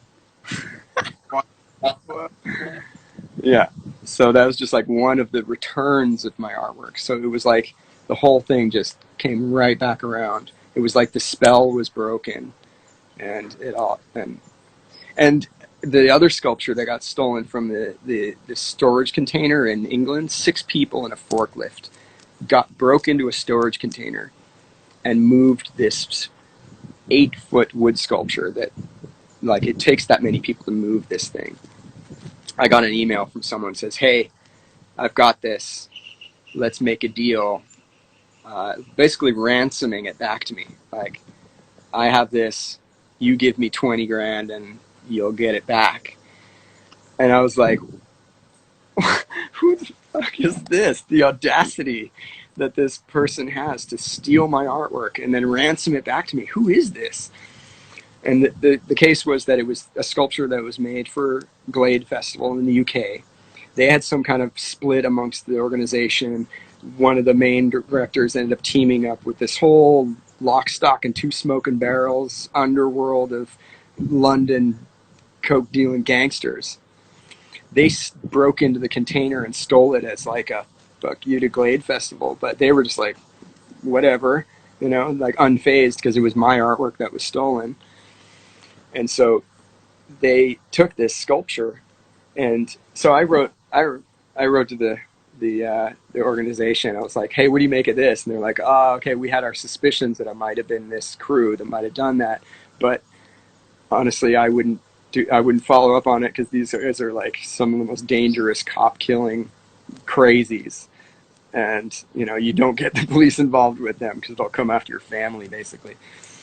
So I just wrote them an email. I was like, "Hey, here's why I made that sculpture, and here I am as a living artist that does this kind of work for the benefit of humanity, and here's the spiritual significance that is infused in that piece, and here's the wood carver's family that I worked with day and night for 7 months, and here's their kids that I put through school by paying them to assist me in this carving project, and here you are taking this from me and asking me for money that I definitely don't have. If there's any heart that exists within you, I'm asking you to return this to me." And so that was all I heard of it from there. Yeah, later on, I was in England and I meet this whole tattoo crew for Zed the head. Oh He yeah. had his like spinal thing. It was paralyzed in a wheelchair, and he knew that I was in the UK, so he was like, "Dude, I'd love to see you. Come meet with me." And so I met with him, and he's got this whole entourage of like, fully facial tattooed, steroided gangsters that are just like really intense. And, they were like his caretakers, and so they, the one guy's like this multi-millionaire that kind of took on the role of Zed's caretaker, and so he he took pity on my situation and was a fan of my art and saw how much Zed loved me and my art, and he was like, so he flew to Bali with his crew, and just picture these shredded dudes with asymmetrical mantra tattoos across their faces, and they rent some villa, €500 a night villa, and have a little round table meeting with these gangsters, and they're like, let's put our phones in this, like, he's got like a lead sleeve envelope for our phones, and he's like, okay, we have a proposal for you. We know this crew, we know these guys, we have our methods, and we want the green light to retrieve your artwork, but by our means. And I was like, no, no green light for me. It just, to me, it seemed so absurd that something that was like my most spiritually infused temple form of my artwork was in the hands of this like gangster underworld. There's no way that I was going to add another tarot card to the mix of more gangsterism. I was like, no, they can have it. And yeah, it was just really funny. There's been all these really strange circumstances surrounding the return of my artwork after this meeting. Crazy, man. The unmitigated audacity. Yeah, some high weirdness afoot. Yeah, but would I expect any less? No, hope not. It's Dude, like this has been yeah, cool. Yeah, I really appreciate this, man. yeah, this has been an epic 3+ hours. We should do another one of these sometime in like a few months or something. Yeah, sure. I'm inspired to do it. There's all these other people I would love to get on doing this. Yeah, for sure. Cool. Yeah, thanks for initiating this chapter of liveism. For sure, man. Yeah, have a beautiful rest of your day. Thanks to everybody for tuning in. Yeah, cool. Yeah, And I'm just have no fear, everyone. yeah, Fear is for the uninformed. yeah, for sure. Yeah, and I'm gonna be doing a few more of these this week. I got James Orrock and Chris Dyer this week also, Oh and yeah, cool. a Hey, bunch of James Orrock has one of my original paintings, cool. which were brought to the Hilton in Hawaii when all the rest of them got stolen. And I wasn't aware that he was showing up to retrieve the painting I had been working on for over a year. And so it was very fortunate that he showed up to get it. Otherwise, it would have been another one of the paintings that got stolen at that time. Oh man, You yeah, can bring that up with him. he's got that Alpha Centauri painting, right? Yeah, Yeah, that one's amazing. yeah. There's been some incarnations of that one in different form that I've done since then. But yeah, he's got the OG, the extra large oil painting. He actually renovated his house for it. Yeah, I've seen photos. Which It was looks really awesome. cool. Yeah, and he still hasn't given me a proper photograph of it. Oh So you shit. can nag him for that. Tell him Yeah, that I'll he needs I'll to make a set up a note. high res camera and take a photograph of it for me. Cool, man. Yeah, I hope the rest of your day is magical. Well, that's the usual pattern. Nice. Happy painting. Yeah, Enjoy paradise. Enjoy I'm gonna being be locked going deep in into paradise. this one again. This one's coming to the end. Cool, man. Yeah, cool, brother. Great to talk with you. Nice to have everyone online and hear my tangent. Yeah, bro. Much love. All See you right, soon. cheers, man. Peace. Cheers.